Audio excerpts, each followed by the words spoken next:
Como decíamos la clase pasada, una, una derivación de la teología de la guerra, entre otras derivaciones que tiene, es eh, la teología del rey, la teología del rey, ¿verdad?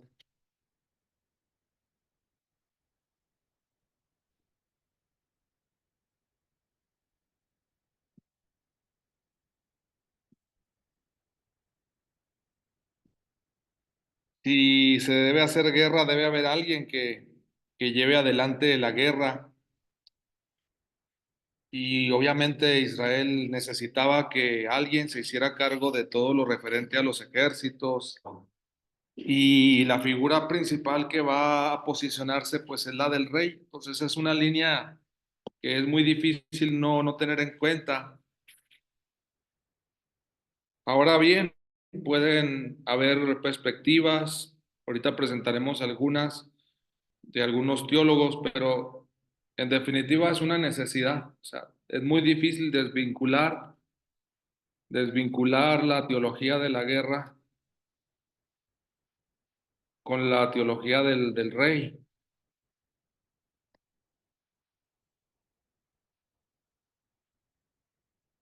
Pero curiosamente la Biblia tiene esa pelea que la teología del rey no sea solo guerra. Prácticamente está ahí la disyuntiva o el objetivo de la clase, como una teología del rey, aunque es una de sus funciones sea la de la guerra, tenga también entre sus perspectivas lo que Isaías intuye, que llegue a ser un príncipe de la paz. O sea, como en una figura que en principio está vinculada a la guerra, también está la posibilidad de la paz. Esa es la novedad aquí, porque en la teología de la guerra no la teníamos tan claro. Si hay teología de la guerra es porque es necesario pelear, es necesario ganar, hay que legislar, que hay que quemar a los enemigos y tiene que ser mandato de Dios. Nadie va a guardar algún objeto, persona, como decíamos en la clase pasada, pero ¿habrá la posibilidad de que habiendo un responsable de la guerra también se responsabilice de la paz? Es una pregunta que tiene que abrirse paso. La plenitud estará en el Nuevo Testamento con Jesús, que siendo rey consigue la paz, ¿no? Consigue la paz y teniendo como una de sus funciones la guerra. Un texto muy importante para esto es cuando David enfrenta a Goliat. Es la primera guerra en pequeño del rey, que es una historia ya muy conocida, pero a veces no leída en clave de teología de la guerra y del rey, lo cual a veces genera otro tipo de perspectivas.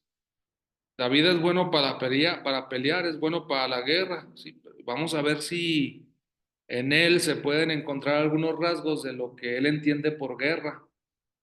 Y es un modelo, indudablemente, que 1 Samuel 17 es un modelo eh, para la teología.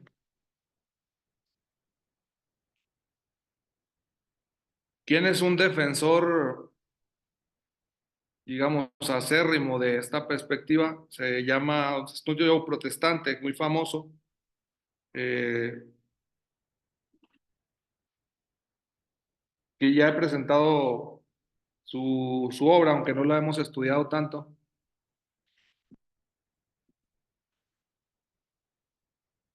La mayoría de personas en español hemos o estamos obligadas casi a pasar por estos libros de teología del Antiguo Testamento. Son clásicos.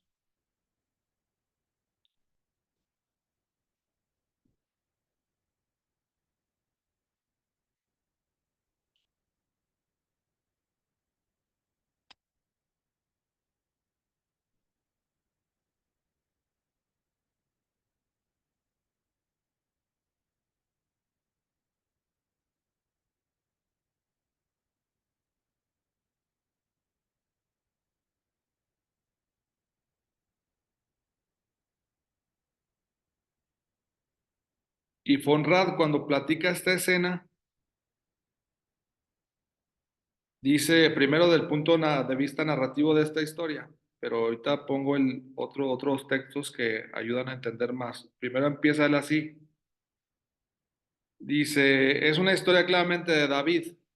Dice, un carácter contradictorio, hombre de una estatura humana avasalladora, pero también sujeto a peligrosas debilidades. Aquí, prescindiendo por el momento de sus intereses teológicos, entra en escena una clara voluntad artística, quien realiza la escena de la guerra. Dice, nosotros preferimos llamar cuentistas a los autores de cada una de estas narraciones, tipo cuentos, tipo historias. Dominan con gran maestría toda la gama estilística, desde la sombría tragedia de Saúl en la casa de la hechicera de Endor hasta el género burlesco, la muerte de Nabal. Sus descripciones nos fascinan, nos encantan, etcétera. Dice, pero tengo que decir que la historia de David y de Goliat contiene en su redacción actual 18 discursos.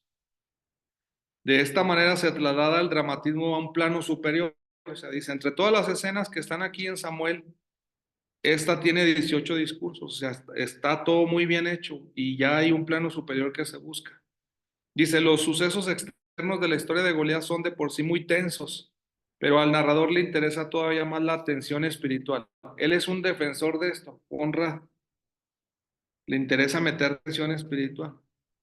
Desde las palabras del hermano mayor que reprende al muchacho por su presunción, ¿cómo vas a venir a pelear tú aquí?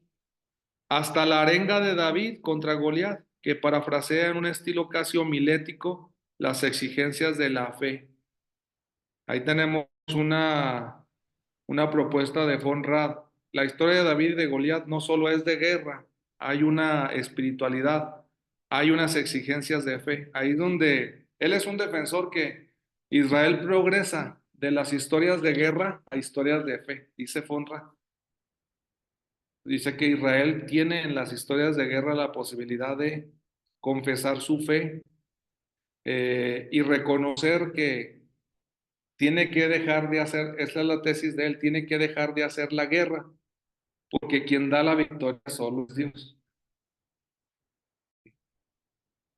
que no es con la guerra, sino Dios. O sea, esta está en esta perspectiva de este libro,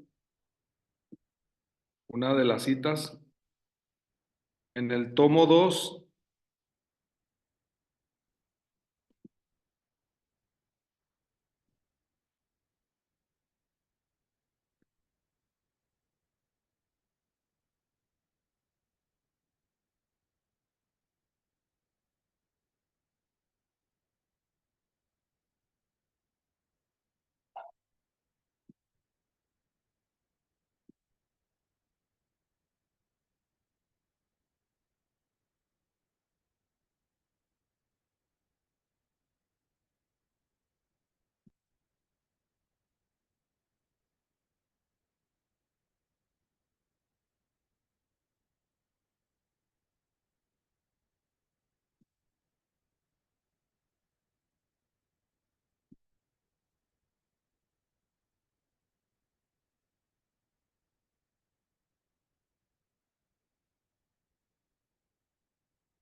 Compartimos ahora sí la pantalla, más que tengo que mover aquí el cable para que no me cierre.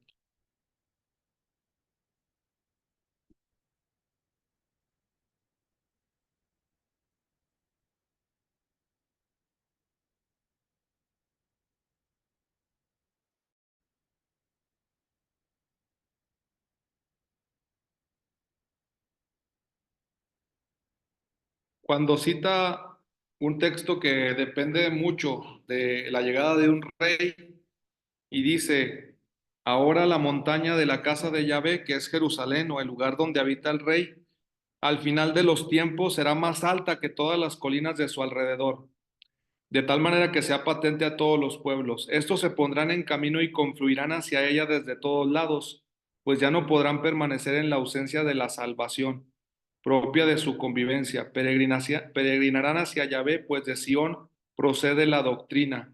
Otra traducción de Sión saldrá la ley, o en Sión reina el rey, como se puede interpretar. Así como los peregrinos de Israel subían todos los años a Sión, donde se les anunciaba en el momento culminante de la fiesta la voluntad legisladora de Yahvé, así espera este vaticinio que los pueblos al final de los días se encontrarán en Sión para una solución definitiva de todos los conflictos y para recibir las saludables disposiciones reguladoras de la vida que dará Yahvé. Y también espera que los pueblos, una vez vueltos a sus lares, transformarán todas las armas de guerra en pacíficas herramientas. Esa es la idea que tiene von Rad de los procesos que se deben de hacer por parte del rey. Cuando el rey es un hombre de guerra y, digamos, vence, y vence no por su fuerza, sino por la fuerza de Dios, ahora tiene que ser capaz de que todos los pueblos lo reconozcan como centro de paz. Son como los pasos que se tienen que recorrer. Von Rad es un defensor de esta perspectiva. Él hizo en el 1952 una obra que tituló La Guerra Santa en Israel. Lamentablemente sigue estando solamente en la Alemania en el inglés, porque no está lista en español, solamente que alguien la pueda realizar. Pero ahí es su tesis, ¿no? Es decir, él no se asusta con lo de la clase pasada. Hay que decir que quizá debería asustarse más. Nosotros intentamos tomar en serio la guerra, es decir, ser capaces de descubrir que no es un tema que se deje de lado en la Biblia, sino ese fue el objetivo, darnos cuenta de que es una teología, de que funciona, de que Israel vive de ella. Von Ra debería de tomarla más en serio, pero él ya intuye y dice, no, sí hay guerra santa en la Biblia, pero el objetivo final es la paz. Solo que necesitamos a alguien que sea capaz de ello. Y solamente podrá convencer al pueblo de Israel aquel que también sea su rey. Si es muy difícil que, porque opinen algunos, se pueda alcanzar la paz. Tiene que ser una decisión nacional, real, es decir, que el rey y Jerusalén ofrezcan precisamente ese dinamismo a los pueblos, si no es muy, muy complicado. Eh, Vamos ahora sí a los textos en Primera de Samuel 17 para comentar cómo se dan estos pasos y que da origen al rey, junto con otros elementos que vamos a ir viendo.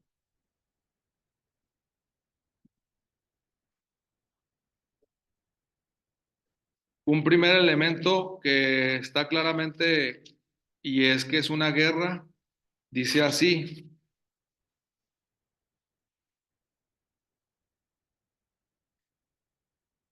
los filisteos reunieron sus tropas para el combate. Está claro que que hay una pelea. Así empieza.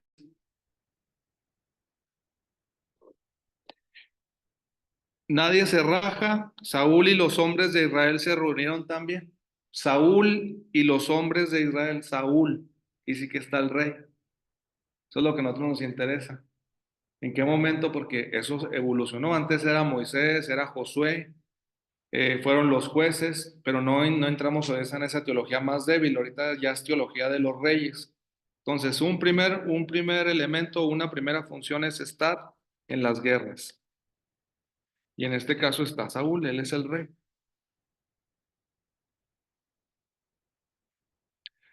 Está lista la guerra porque dice, se pusieron en orden de batalla. Está claro que van a pelear. ¿Dónde están colocados? Los filisteos en una montaña, los de Israel en otra. ¿Qué los separa? Un valle. Muchos han interpretado este valle precisamente como ya un símbolo espiritual. Es decir, ya hay entre los dos contrincantes un espacio que los separa, que permite hacer los diálogos, que permite a diferencia de otras guerras, evitar el enfrentamiento. Muy interesante. La situación geográfica genera una especie de esperanza o de superación de una guerra frente a frente. El valle.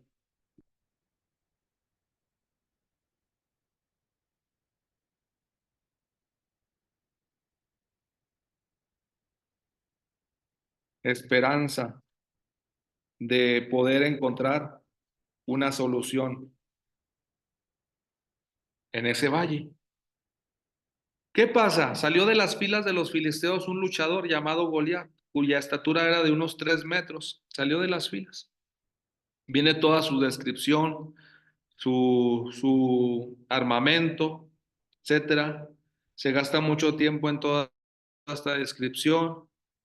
Habla y es lo que permite el valle, un diálogo entre los contrincantes. Goliat dice, no es necesario que salgan preparados para la batalla. Dice, no, no es necesario hacer esta guerra. Dice, yo soy el filisteo, ustedes los servidores de Saúl, elijan un hombre para que luche. Fíjense, ya es un paso interesante. En la evolución no tenemos ninguna otra historia, al menos hasta ahorita en la Biblia, en la que ya alguien diga, ¿para qué nos peleamos todos? Elijan uno. Obviamente es común, era común, ¿eh? Si es posible hacer esto en las guerras, que un fuerte pelee con el otro fuerte, ¿no? Pero la Biblia no lo había tenido en cuenta. La Biblia se la había pasado destruyendo todo en Josué y Jueces, que son textos conocidos, no los repetimos aquí tanto. Pero aquí por primera vez dice, y es una propuesta de un filisteo. No es necesario que haya guerra. Elijan a uno para que luche contra mí. Si él lucha conmigo y me mata, perdemos. Así de simple. Si yo venzo y lo mato, ustedes pierden y nos van a servir, o sea, van a ser esclavos. También ya se da un paso más. No vamos a destruirnos. No dice, si yo lo mato, yo mato a todos ustedes. Si él me mata, nos matan a todos nosotros. Ya hay aquí de un doble nivel. O sea, nada más vamos a pelear uno contra uno.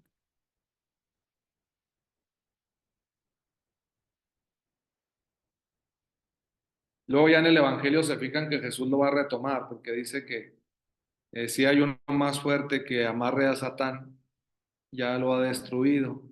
Que él entabla una lucha uno contra uno, ¿no? En las mismas tentaciones es uno contra uno.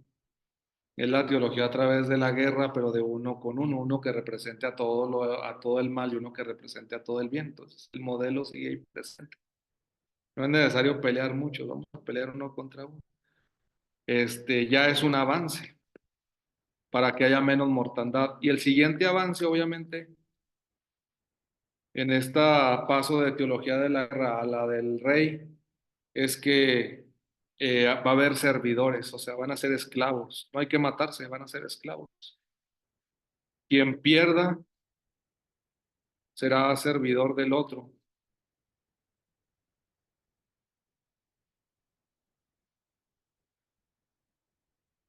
Y ya ustedes imaginarán la revolución o la relevancia de las palabras de Jesús. El que quiera ser el primero, que sea el servidor de todos. Él dice, no, no hay que hacer guerras. De antemano, el que quiera ser el primero, que sea el servidor. Aquí Goliat dice, el que pierda, que sirva. Ya Jesús lleva todavía más arriba, ¿no? El que gane, que sirva. El que gane. Todavía es un paso más en la dinámica de guerras, ¿no? Él mismo va a advertir a los discípulos. Ustedes quieren ser los primeros y se van a pelear. Los que los gobiernan ya los oprimen. Ahí van los escalones hasta la teología del Nuevo Testamento. Dice, añadió, yo desafío hoy a las tropas de Israel, preséntenme un hombre para que luchemos. Y lo ya viene ahí interesante. ¿Habrá alguien que salga cuando Saúl? Porque es lo que uno esperaría, que fuera Saúl a pelear. Muchos se han dicho que esta historia está mal contada, porque lo normal es que saliera Saúl. Eso todo indicaba. Uno es el que conoce, es el que se dedica a eso, sí. Dice, se asustaron y les entró mucho miedo. Vamos a un fracaso. Saúl y todo Israel tuvieron miedo. No lo habíamos visto eso tan claramente, ¿eh? Es muy raro encontrar en la Biblia, en Josué y en Jueces, miedo. Es muy raro. Sí, digo, pero ya hay un paso nuevo aquí. Y que esto hace que lo que estamos buscando es avanzar para dejar la teología de la guerra. Entonces, un camino también está aquí en el miedo.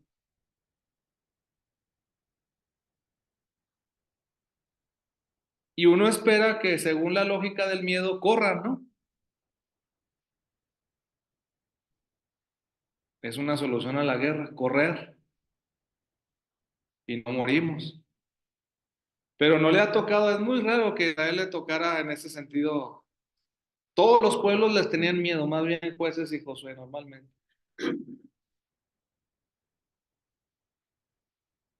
Sansón, ¿cuál miedo? Todo es todo lo contrario. Sansón está parecido, más parecido a Goliat que con el rey. Y aquí es donde entra la cuestión del versículo 12, obviamente lo sabemos. Ya el lector estaba preparado porque en el 16 fue la unción de David, pero en medio de todo el miedo se mete el versículo 12. Entonces ya uno dice, ¿qué pasa aquí? Y ya dice, David era hijo de un efrateo de Belén llamado Jesé. Ya vuelve a contar la historia. Había tres hijos mayores de Jesé que habían ido a la guerra con Saúl. Entonces ya nos volvemos a emparejar en el versículo 13.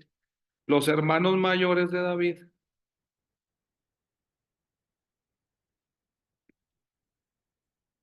están en la guerra. ¿Qué hace suponer que tienen más de 20 años, según la regla del libro de los números? Los que tengan más de 20 años son los que van a la guerra. Entonces hace intuir que hay tres hijos de Jesé que ya pasan esta edad y por eso están ahí. Se respeta el reglamento. Dice incluso los nombres, Eliab, Aminadab y Samá. Los tres mayores estaban con Saúl, pero David iba y venía del lado de Saúl para pastorear el rebaño de su padre en Belén. Iba y venía David. Eso es lo que se nos dice hasta el momento. El filisteo repitió su desafío durante 40 días. Otro simbolismo espiritual durante 40 días. Es posible no hacer guerra. Hay un valle y hay 40 días. Se retoma por eso en las tentaciones los 40 días. Hay 40 días para llegar a un acuerdo. Satán no pudo con Jesús, se retira, ¿no? Dice hasta un momento oportuno, dice el Evangelio. Son los 40 días necesarios para decidir qué vamos a hacer con esta guerra. Ya hay mecanismos que posibilitan una esperanza de trabajo, de liderazgo nuevo. Vete a llevar unos alimentos, le dicen a David, su papá. Vete a llevarle especialmente la comida a tus hermanos. Dice ahí, se describe incluso las cantidades, no entramos ahorita en eso. David es obediente, carga con la comida, llega al campamento, llega también al momento en que está todo listo para la guerra. Dice que israelitas y filisteos se prepararon para la guerra, ejército contra ejército. Ahí uno le llama la atención que no estaba diciendo Goliat. Entonces, llámame la atención que si no estamos ahora otra vez regresando en la historia, si David cuando llevaba la comida era cuando se estaban preparando, lo que se llama una especie de flashback. Uno duda porque ya habíamos dicho que estaba hablando Goliat. Hey, elija uno, no. Da la sensación dice, que cuando llega David estaban preparados ejército contra ejército. David dejó su carga junto al guardián, versículo 22. Llama la atención que se juntan, vean, ¿qué deja David? El alimento. ¿Junto a qué? Junto al que cuidaba las armas. Comer o pelear, dicen algunos. De manera interesante si se pinta el cuadro. David no se asusta, ahí están las armas, yo aquí puedo dejar mis panes, comer y pelear, ¿verdad? Corrió hacia el frente de la batalla, dejó ahí la comida con el que cuidaba las armas, se fue al frente de la... Preguntó a sus hermanos qué tal estaban, ¿verdad? Llama la atención que obviamente la narración va preparando al lector que David un poco pierde de vista al que iba a dar el alimento, ¿no? Ya lo dejó. Va a preguntar qué tal estaban, pero le falta la comida. Pero cuando está hablando con ellos, dice que es donde salió Goliat. No les digo, parece que nos fuimos para atrás. Entonces, en aquella ocasión que David salió, ya estaba ahí David, pero no se nos había dicho. Algo así. Y David lo oyó. Se nos había ocultado esto porque se nos dijo que Saúl y los otros tenían miedo. Todos los israelitas a ver a aquel hombre huían llenos de miedo. Ya dice que hay unos que están huyendo. Es interesante. O sea, no todo es guerra en Israel, también es huir. Huían. Incluso un israelita dijo, fíjense, ¿ha visto a ese hombre que se adelanta? Viene a desafiar a Israel. Al que lo mate, ya empiezan a circular más rumores. Al que lo mate, el rey lo colmará de riquezas, dice. Ya hay más información que no teníamos. Unos tienen miedo, otros están huyendo, pero hay otro que está diciendo que ya dijo el rey. No él. Esa es la cuestión aquí. En la teología de los reyes, Saúl es el primero de ellos y es el primero que anuncia que él no va a pelear, ¿sí? Entonces tenemos un primer rey, el primer rey de la historia, que tiene miedo en la guerra. Vamos a ponerlo así entre comillas porque no lo sabemos exactamente, se discute.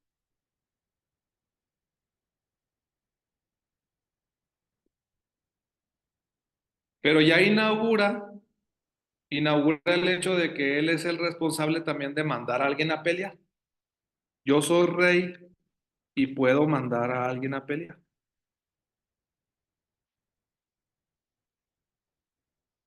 Riquezas a su hija y eximirá de pagar tributos a la familia de su padre. Tres beneficios.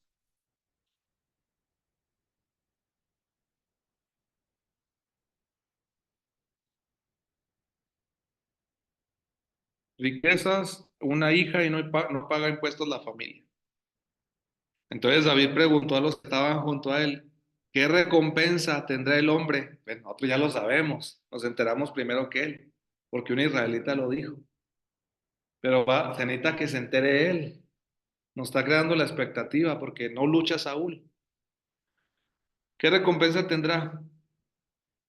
¿Quién es ese filisteo que desafía al ejército del Dios vivo? Entonces, para David, esta guerra es un desafío a Dios. Así la entiende él, la guerra es un desafío a Dios. La idea es descubrir si David está en la misma tónica que Jueces o Josué o ya tiene otro paso y es donde se trata de descubrir esos pequeños pasos que da él.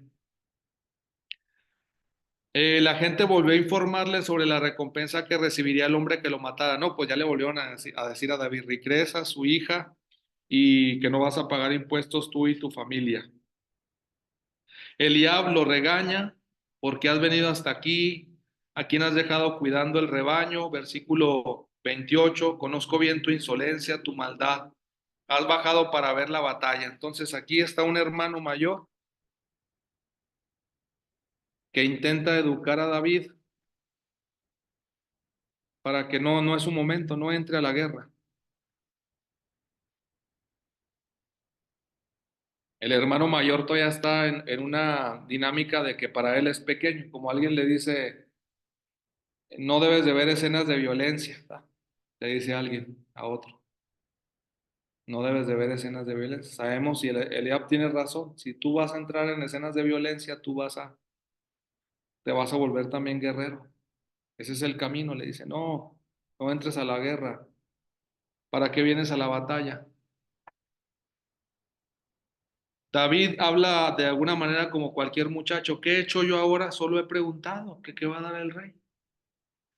Apartándose de su hermano, se dirigió a otro, le preguntó lo mismo y le respondieron como antes. No, pues ahí va, se va viendo David como alguien interesado. Así es la primera perspectiva. Normal también para un hombre de guerra. Hay que ganar y qué voy a ganar. Llama mucho la atención esto. ¿Qué le van a dar al que gane? Al oír lo que había dicho David, se lo contaron a Saúl. que lo mandó llamar. Ya le dijeron, oye, hay un hombre que está preguntando mucho. Ya ven que dicen, cuando alguien vende algo, ¿no? Vende algo, ¿ah? Y ya se corre la voz y que ¿cuánto lo vende? ¿Cuánto? No, pues dicen que está vendiendo fulano esto. A ver, vamos a ver, tráiganlo, háblenle. Y David dijo a Saúl, que nadie se desanime. Va primero a corregir el miedo, no tengan miedo. Tu siervo va a pelear con él. Ya me propongo yo, tu siervo va a pelear con él. Nosotros solo sabemos que es un muchacho, no tenemos muchos más datos y pues hasta aquí vamos también. Tenemos que esperar. ¿Qué pasa? Saúl le respondió, tú no puedes ir, eres un muchacho, confirma lo que uno sabe. No puedes ir. Sí, seguramente, por eso no está en la guerra. Eres un muchacho, no puedes ir. Y ya donde le dice David que lucha con los leones, con un oso, etcétera, que él ha matado leones y osos, ¿verdad? Y ese filisteo es como uno de esos. Sigue diciendo porque ha desafiado a Dios su argumento. El filisteo es como un león, como un oso de los que yo ya he matado.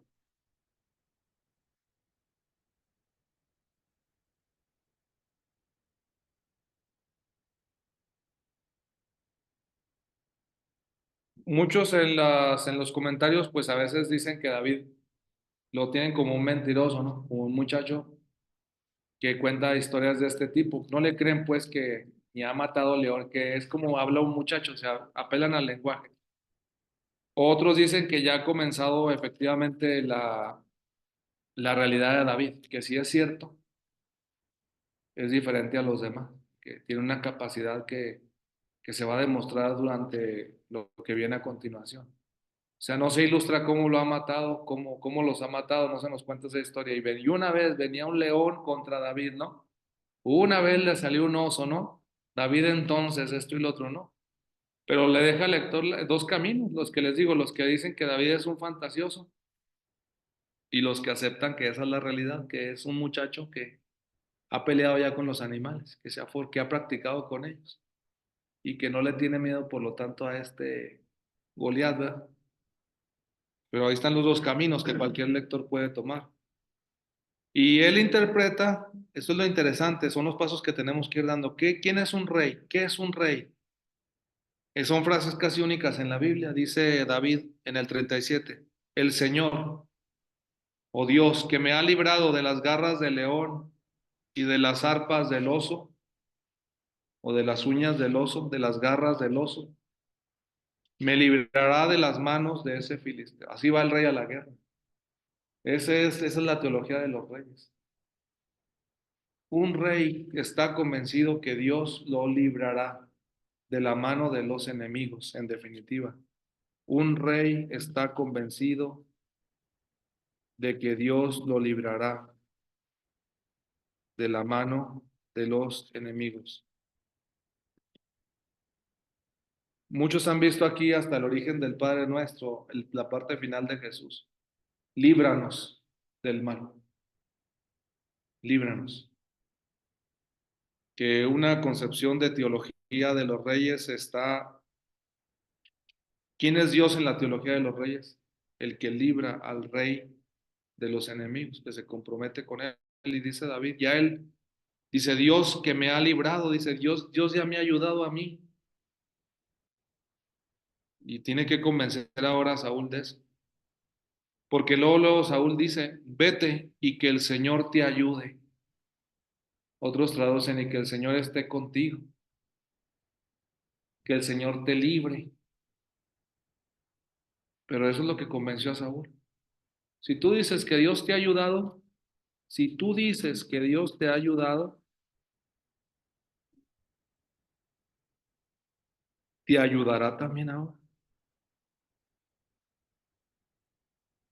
Otros que no le creen a Saúl dicen, vete y que Dios te ayude, pero lo dicen que dice también en un tono sarcástico.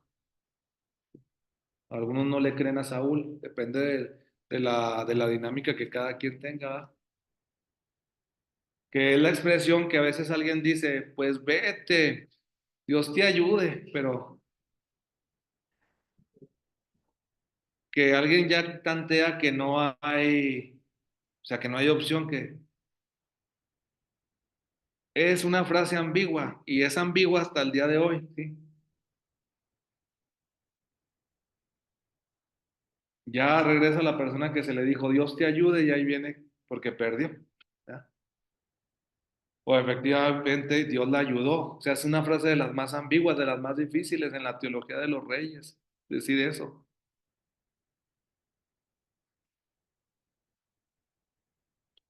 Llama la atención que cuando Saúl confía en que, bueno, le dice Dios te ayude, él empieza a hacerlo guerrero, él, Saúl. Saúl empieza a forrar pues a David, a transformarlo en un guerrero.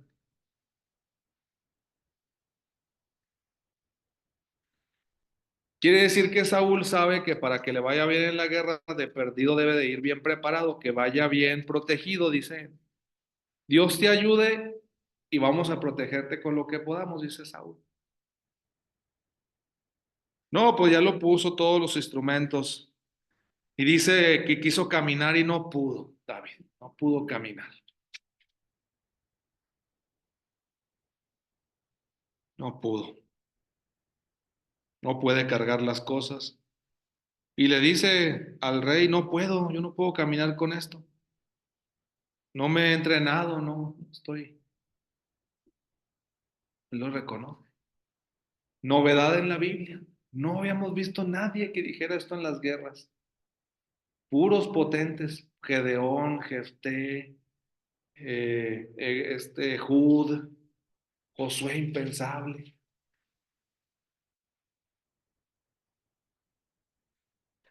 ¿Qué está trabajando pues en esta teología de los reyes? Efectivamente que Dios es el que fortalece.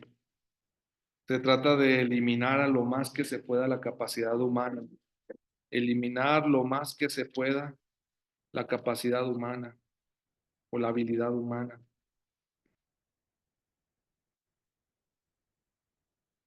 Es una manera que dice, le digo, lo comenta sobre todo Fonrad, pero podemos también nosotros ir asumiendo alguna de sus perspectivas, pero parece ser que por ahí va trabajando. Si vamos a ser reyes, si vamos a tener una teología de los reyes, necesitamos convencerlos de que quien va a dar las victorias, porque va a seguir habiendo guerras, pero las da Dios. No, pues se quitó todo David encima, agarró su bastón, sus 5 piedras, las metió en su morral. Se iba acercando el filisteo, ahí van, al ver David, se burló de él. Esa es una clave también interesante, se burló de él. Dicen que es prácticamente la burla bíblica eh, de lo pequeño. De lo pequeño son las burlas que se repiten ya estando Jesús en la cruz, llama mucho eso la atención. Dice que se burlaban. Es la burla, pues, la burla bíblica de lo pequeño, no puede funcionar. Es que soy un perro para que vengas contra mí con un palo. Goliat está pensando en otros términos, en otro contexto. Y aquí es donde viene la teología de David. Versículo 45, tú vienes contra mí con espada, lanza y jabalina, yo voy contra ti en nombre de Dios. Esa es la frase de David, yo voy en nombre de Dios. ¿Qué se retoma en el Nuevo Testamento? ¿Qué se retoma en la liturgia? Todo acto litúrgico comienza en nombre de Dios. Es dar el paso de la teología de la guerra a la teología de los reyes, de que haya alguien que presida, en este caso Jesús en la liturgia, pero es muy interesante que una manera de superar la guerra sea haya alguien que pronuncie el nombre de Dios. Hoy mismo te entregará el Señor en mi poder, te mataré y te cortaré la cabeza. David está seguro de todo esto. Nosotros nos tenemos siempre esa idea de cómo le hará, porque no la narración se cuida mucho de decir cómo le hará.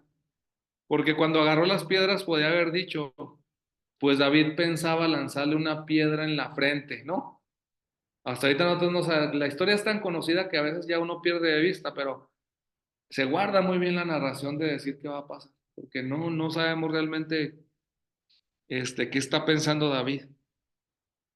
Uno acostumbrado a las narraciones dice uno, pues va a caer un rayo, va a llover, va a haber un fuego, ¿no? No confía tampoco en que David vaya a lograrlo, pero ¿cuál es la enseñanza? Versículo 47, toda esa multitud aprenderá que el Señor no salva con espada. Ya dice, no, el Señor no salva con guerras. Esto es lo que nos interesa. Dice David en el versículo 47 del primer libro de Samuel 17, que es versículo clave de estas teologías. El Señor no salva con la guerra. Él es el Señor de la guerra. Él es el que domina la guerra.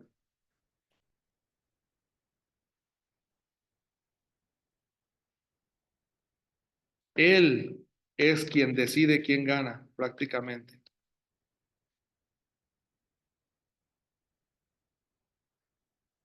y los entregará en nuestro poder.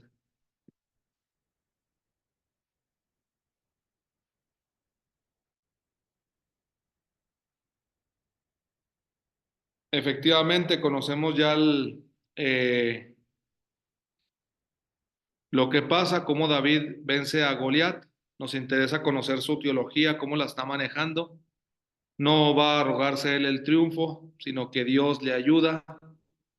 Él pondrá solamente su habilidad con la piedra. Eh, no tiene miedo David de todo esto. Triunfa y dice el capítulo 18 para ir viendo cómo David llegará a ser rey con las guerras.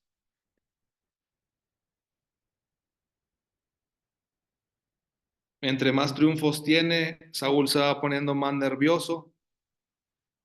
¿Cuántos lleva David? Dice 18:6, primera de Samuel 18:6. Las mujeres ya cantan a coro, bueno, desde el 6, cuando regresaban después de haber matado a David al filisteo, las mujeres de todas las ciudades de Israel solían cantar y danzar al encuentro del rey, le van creciendo los números. David tenía éxito en todas sus expediciones, a donde lo enviaba, desde el 5, para ser más exactos, gana todas las expediciones.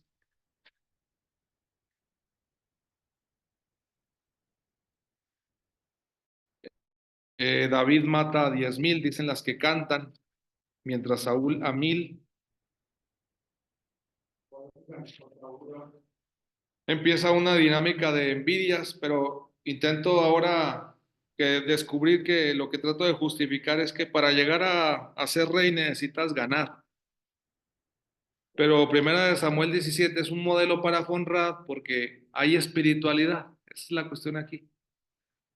Introducir elementos espirituales en medio del camino normal que tiene que seguir alguien para ser rey. Eso es lo que estamos tratando de identificar. Cómo puede haber elementos que permitan decir que al final de cuentas se tiene que ser rey para conseguir la paz, no ser rey para hacer la guerra, es como el objetivo.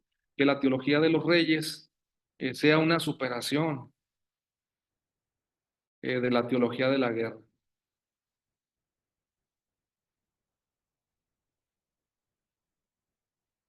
Pero obviamente David tiene que ir ganando para posicionarse.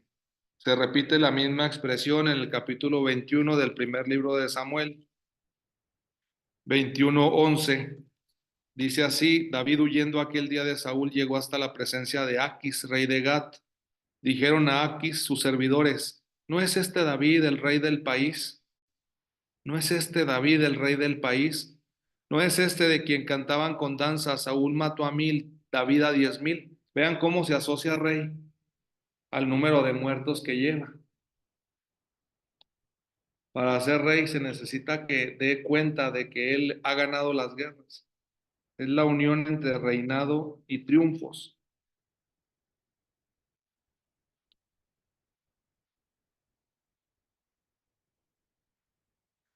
Ahí a continuación, por eso lo propongo este versículo, ha llamado mucho la atención. Cuando David está fuera del palacio, prefiere que no se vea su poder normalmente. Es muy habilidoso y dice que David reflexionó sobre estas palabras porque a lo mejor piensa que lo van a matar. Querer ser rey o ser reconocido como rey, es siempre un peligro de muerte, porque lo puede matar Aquis, el rey de Gat. Querer ser rey, dice, porque dice, ¿no es este David el rey del país? Vamos a matarlo. No sale así, pero David intuye querer ser rey o ser reconocido como rey es estar en peligro de muerte.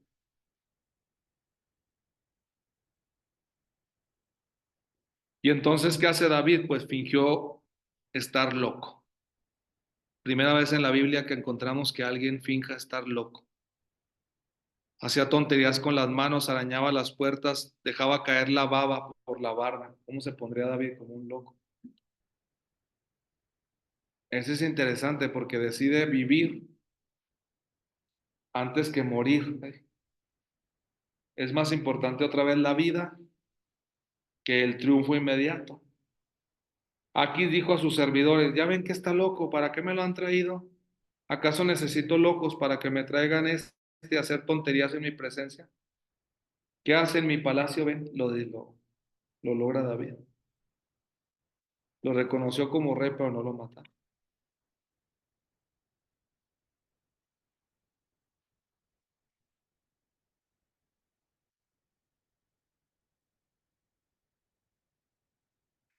El 27 es el otro texto importante en este recorrido, primera de Samuel 27. Fíjense, dice, David pensó, cualquier día voy a morir a manos de Saúl, siempre sigue con los problemas. No tengo otro remedio que refugiarme en el país de los filisteos. Goliat era el jefe de los filisteos, llama la atención que vuelve con ellos, dice, no tengo otro remedio. Por eso llamado, es muy importante este texto. Dice, así desistirá Saúl de perseguirme por todo el territorio de Israel y escaparé de sus manos. No, pues ahí va David con sus 600 hombres al rey de Gat.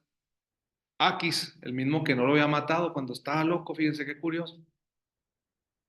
Se quedaron con Aquis en Gat, él y sus hombres, cada uno con su familia, pero se nota que ha progresado ya la relación. Allá se hizo loco. Obviamente dicen algunos, no, aquí hay dos manos, dos tradiciones, una donde David se hizo loco y otra donde es fuerte y va con Gat, porque llama mucho la atención que va con él mismo. Puede haber dicho Gat, ¿qué no es este loco? Pero no sale así, sino que ya llega David con sus hombres, dice que llega con sus dos mujeres, Ahinoam de Israel y Abigail, mujer de Nabal, que son las dos que tiene primero, del Carmelo. Huye a Gat y dicen que Saúl dejó de buscarlo. Aquí hay un diálogo con Aquis, el que les decía que antes se hizo el loco. Si de verdad me aprecias, dame un lugar en alguna de las aldeas del campo para establecerme. No está bien que tu siervo viva junto a ti en la ciudad real. David, para abrirse paso, propone ser que le dé un lugar pobre. Pero para nosotros son textos muy importantes porque David se va a posicionar como el rey más completo, el que necesita el pueblo, el símbolo del siervo de Dios, lo que nos interesa. La teología de los reyes no nos interesa tanto en la Biblia porque sea el que gane las guerras, nos interesa ir buscando elementos donde el rey tiene también rasgos de humildad, de servicio, porque son los que van a ir mandando en la teología real. Y ahí le dice a Aquis, si de verdad me aprecias, dame un lugar en alguna de las aldeas del campo. No está bien que tu siervo viva junto a ti en la ciudad real. Ahorita lo vemos, ahorita nomás hacemos una pausa para quien vaya al baño a tomar agua. Cuando David le va a construir la casa a Dios, es el mismo argumento. Ya vivo yo muy bien, mira la casa. En segunda de Samuel 7, ya vivo yo muy bien, pero Dios no, en el arca. ¿Cuándo fue agarrando David esa sensibilidad de no acostumbrarse a lo bueno? Desde aquí se nota. Porque muchos se han preguntado, ¿David era rico o pobre? Eso que andar cuidando el rebaño con su papá, se han preguntado muchísimos, porque es el rey más estudiado de todos, es el que tenemos más datos de todos. Los otros ya eran ricos de por sí porque eran los hijos de los reyes, está más fácil. El único que no es hijo de rey es David.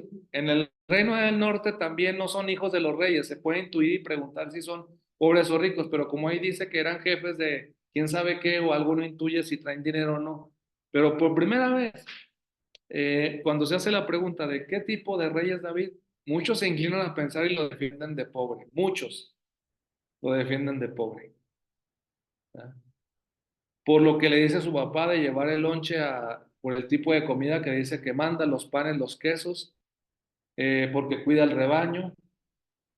No es definitivo, pero muchos dicen que este tipo de expresiones no corresponden con un ambicioso, con un avaricioso.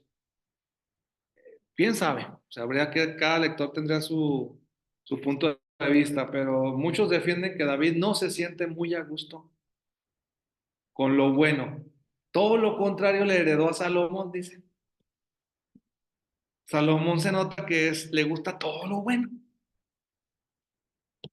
No hay ningún atisbo de querer tener algo chafa, Salomón.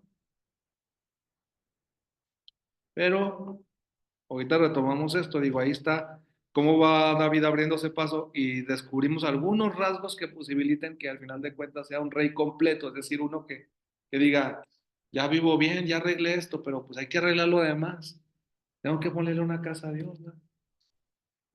Que son sensibilidades que no cualquiera va a tener, menos en este. Ok, ahorita retomamos.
tenemos que prepararnos para la muerte de una computadora.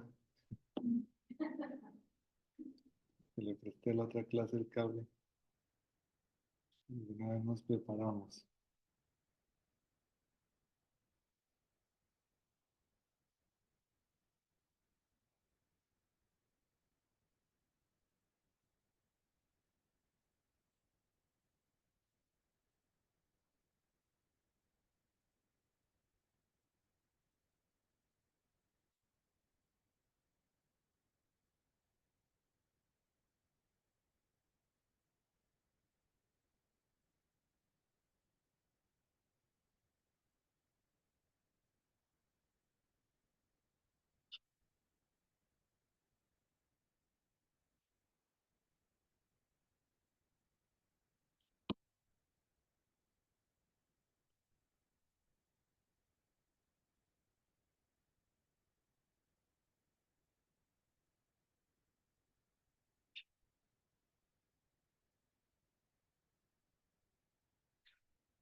Ok, ya estamos con la otra.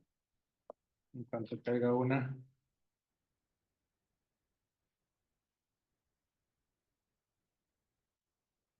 Entonces, estamos aquí en el texto de 1:27, esos rasgos que hacen de David un rey especial, un siervo.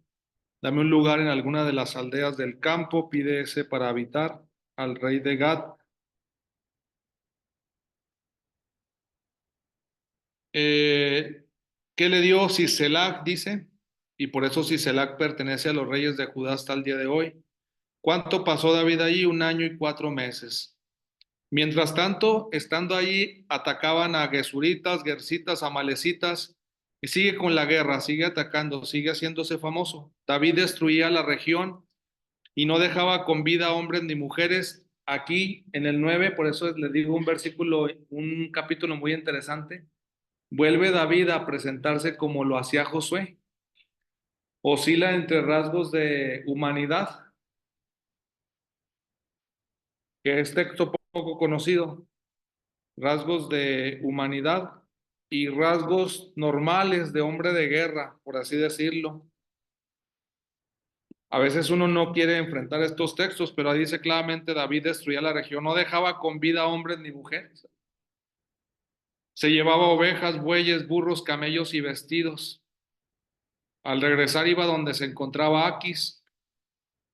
Hasta Aquis, cuando lo saluda, ella le pregunta, ¿dónde has atacado hoy? David respondía, en la zona del Negev, o bien en la zona del Negev perteneciente a Yerachmeel, o bien en la zona del Negev perteneciente a los Kenitas, ahí anda.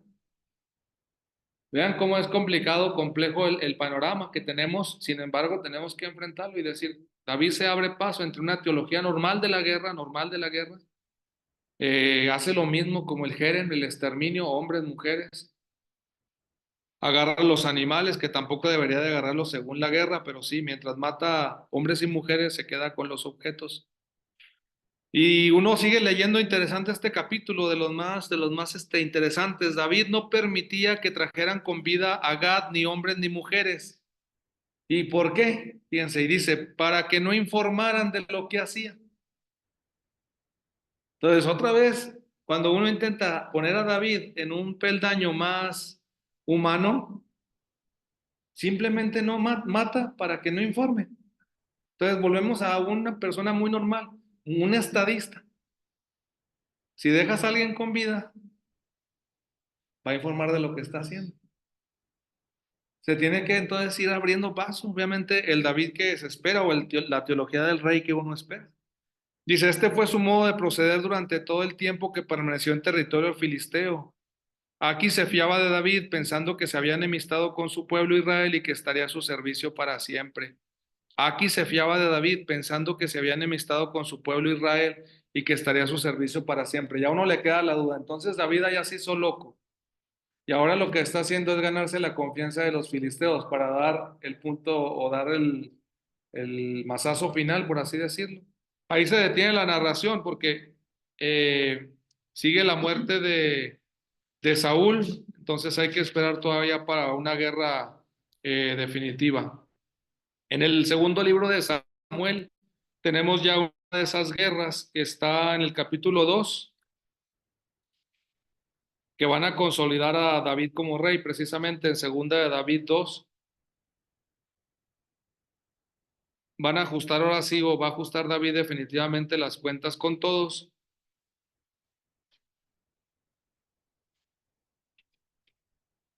Dice en el versículo 12, Abner, hijo de Ner, y los hombres de Isbaal salieron de Mahanaín en dirección a Gabaón. También salieron Joab, hijo de Zeruyá, y los hombres de David. Ahí van Abner y Joab. Van los dos grupos. Se encontraron cerca del estanque de Gabaón y se colocaron unos a un lado del estanque y los otros al otro, como le hacían con los filisteos. Abner propuso a Joab que salgan unos cuantos muchachos y luchen en nuestra presencia. Ven, se repite lo misma, casi la misma historia de Goliat y David, pero ahora es Abner y Joab, en segunda de Samuel 2.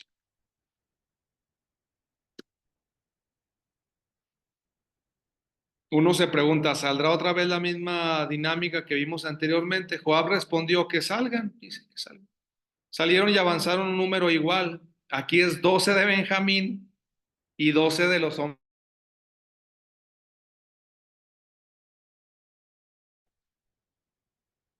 Se acabó este. Sí, cambiamos al otro.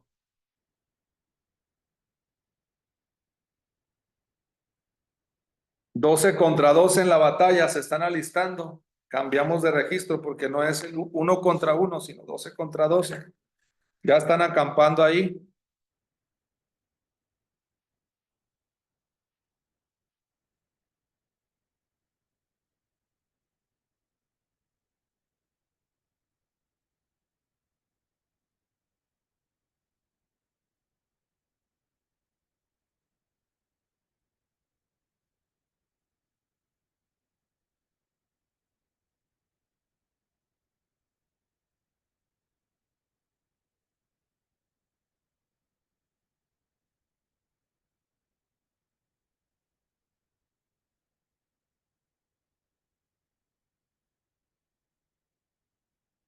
Con 35. ¿Te alcanza a ver, no? Sí. Si se les acaban los ojos, va a salir peor la teología de los reyes, la teología de la ceguera.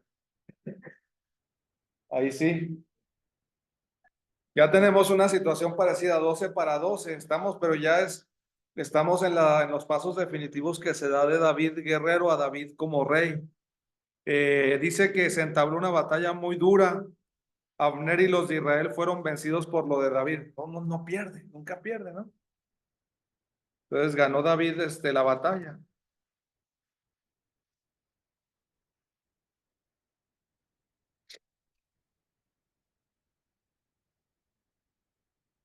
Viene después un ajuste de cuentas entre familiares de Saúl y de Joab, que no es necesario, sino con el triunfo de David. Después dice, versículo 28, Joab mandó tocar la trompeta y toda la tropa se detuvo. Dejaron de perseguir a Israel, cesó el combate. Abner y sus hombres caminaron durante toda aquella noche por el Arabá, pasaron el Jordán, llegaron a Mahanaín. Joab dejó de perseguir a Abner y reunió a toda la tropa. Faltaban de entre los seguidores de David 19 hombres, además de Asael. Es lo que echan en falta, 19 hombres al terminar la batalla.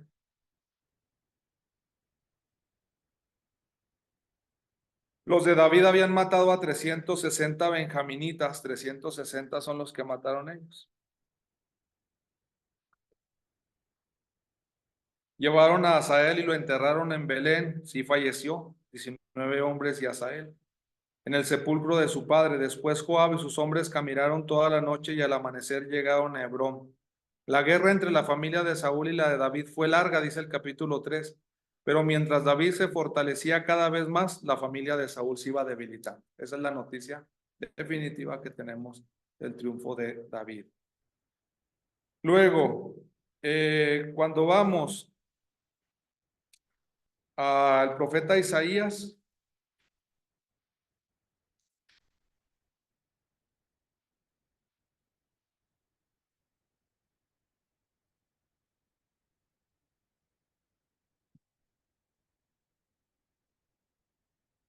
en el capítulo 9 empiezan los rasgos que se necesitan, que se heredaron de David. 9, versículo 5.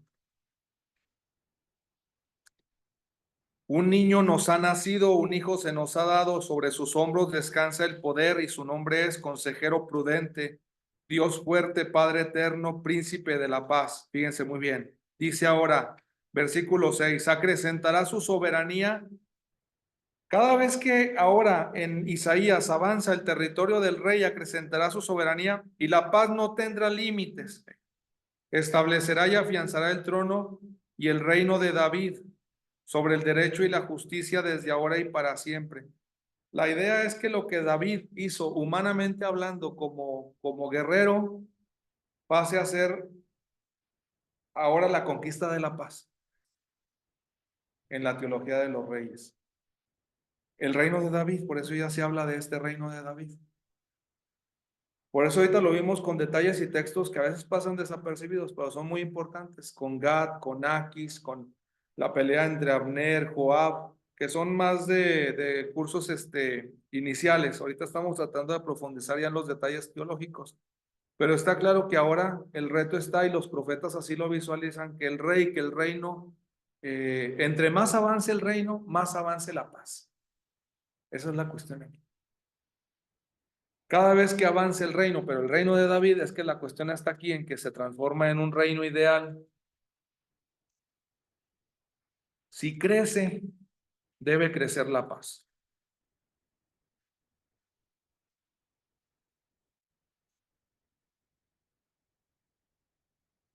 En el capítulo 11 de Isaías dice, saldrá un brote del tronco de Jesé. Jesé es el papá de David.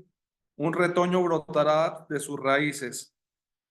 Viene una descripción del espíritu que va a estar con él, de que va a juzgar con justicia, etcétera. Va a gobernar el país con rectitud, etcétera. Pero aquí lo que nos interesa otra vez, en el 6 habla de unos animales que pueden convivir juntos. 11:6, habitará el lobo junto al cordero, la pantera se echará junto al cabrito, el ternero y el leoncillo comerán juntos. Los que mató David, porque dice, yo maté leones y osos, ¿no? Viene una recapitulación. Ahora ellos no son para la guerra. La vaca pastará con el oso, el ternero y el león estarán juntos. O sea, David mataba a uno porque no pueden estar juntos. En la era del reinado o en la teología del rey propiamente, la llevada a plenitud, ya ahora esos que mató David son los que pueden convivir. O sea, hay una transformación, 11:7, leída en clave, desde esta clave de lo que vimos. Los animales que David mató,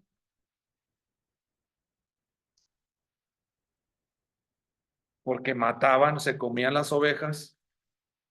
En Isaías o en la teología sobre el rey, se visualizan ya como animales de paz. Ya no te necesito matar porque tú no matas. Nadie hará el mal ni causará daño alguno. En el 11:9, nadie hará el mal.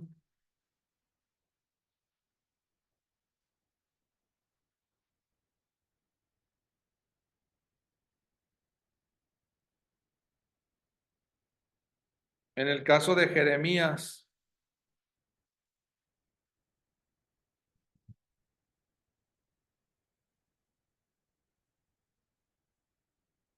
capítulo 23,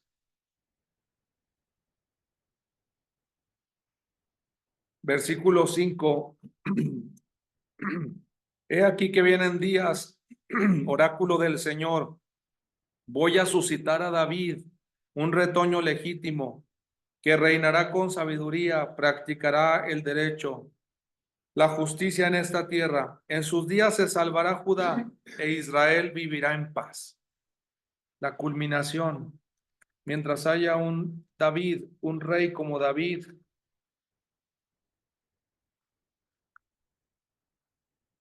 hay justicia, derecho.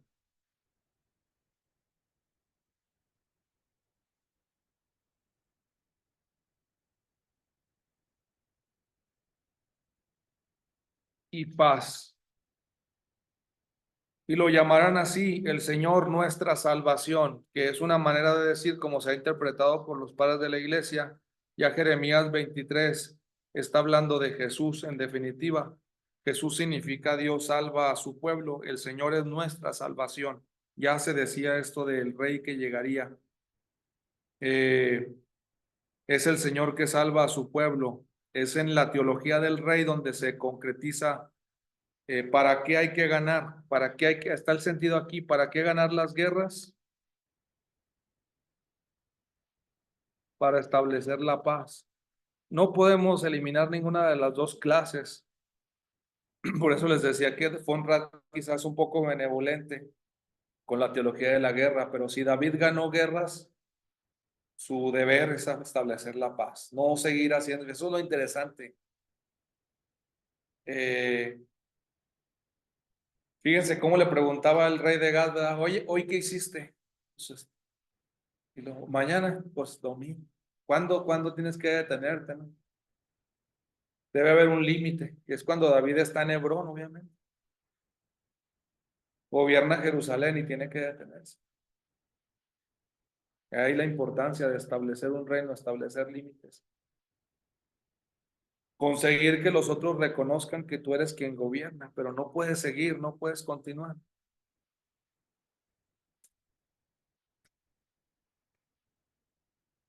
Jeremías 32.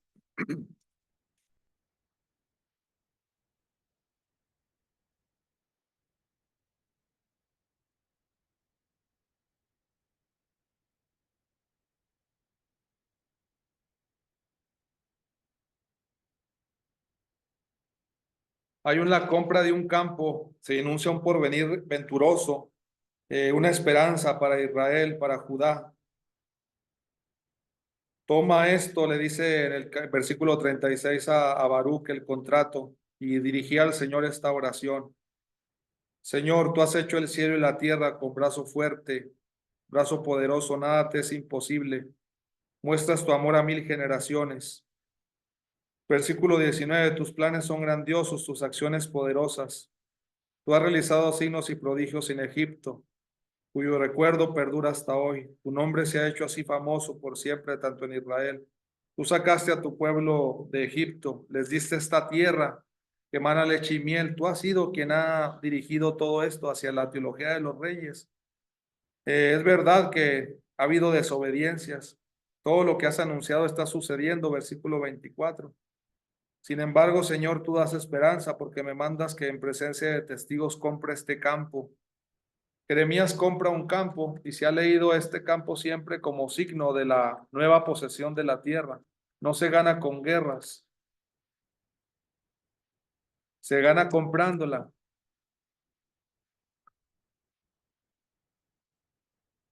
A alguien le puede parecer sencillo esto, pero en las guerras se quitan las tierras, se quitan los campos. En cambio, en la compra, tú tomas propiedad de ellos y lo tomas en paz, lo tomas en paz. Tiene que ser un signo de esperanza de lo que se espera con la llegada de los reyes.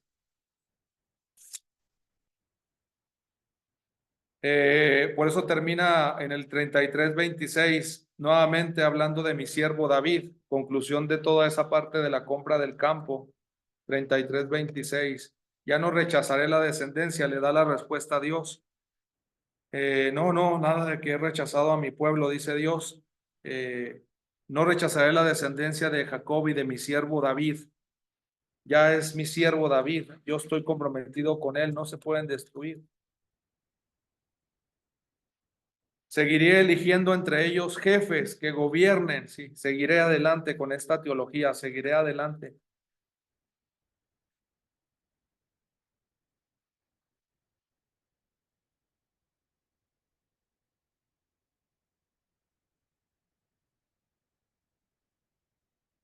Yo cambiaré su suerte porque los amo. Por eso muchos han hablado de que la teología de los reyes se funda en el amor de Dios y dicen que no amó Dios a ningún rey como a David.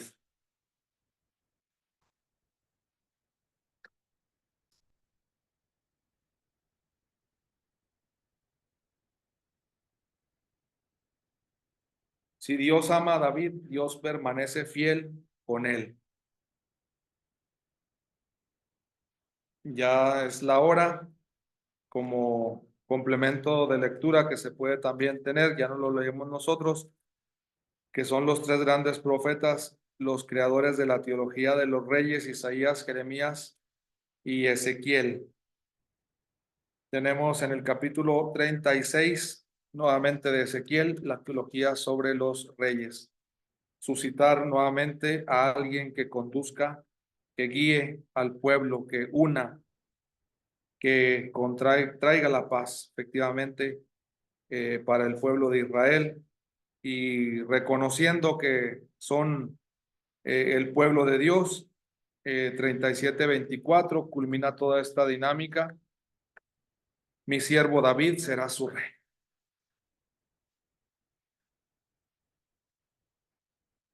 Esa es la apuesta principal siempre de Dios. La teología de los reyes se establece definitivamente con la promesa de la unión y de la paz. Como superación, insisto, de la teología de la guerra.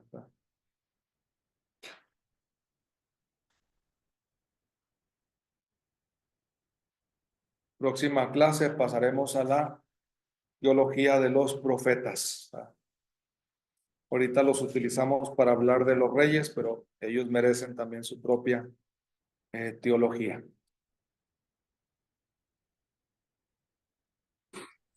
Muchas gracias, Padre. Un fin de semana. Que estén bien. Muchas gracias.